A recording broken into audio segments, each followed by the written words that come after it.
Alors, vous savez que ça fait beaucoup d'importance à la linguistique,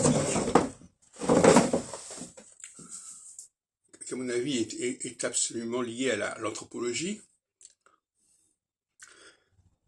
Et je propose que l'on considère le temps passé, le prétérit, l'imparfait, etc., comme étant lié à l'âge, à la vieillesse, à l'âge mûr, et le temps futur comme étant lié à la jeunesse,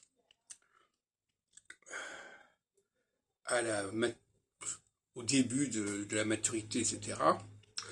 Et ce qui me permet de mettre en parallèle, d'un côté, la dialectique et le clivage des hommes et des femmes, qui est marqué aussi par le masculin et le féminin, bien sûr, et le clivage entre les jeunes et les vieux, qui est également, comme je viens de le dire,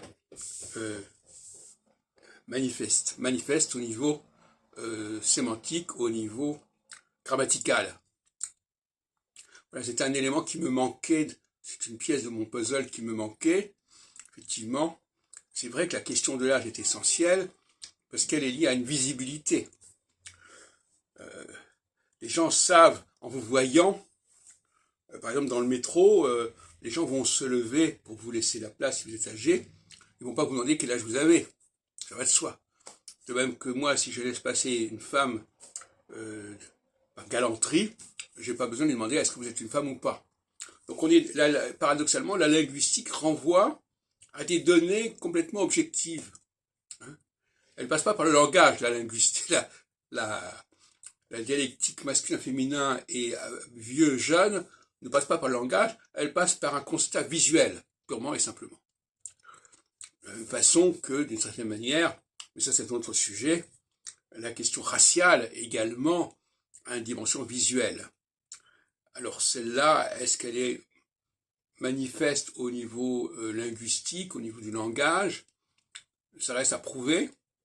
En revanche, ce qui est clair, c'est qu'au niveau de la construction sociale, il y a effectivement un élément matriciel, qui est le radical du mot, et puis il y a des éléments dérivés. J'en ai parlé à plusieurs reprises.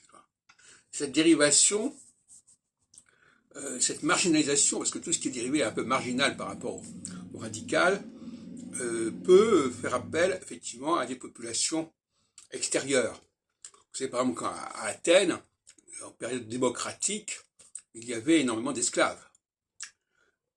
Bon. Donc, effectivement, on peut penser que les populations qui, physiquement, ont un autre aspect, sont considérées comme des populations ajoutées, annexes, dérivées.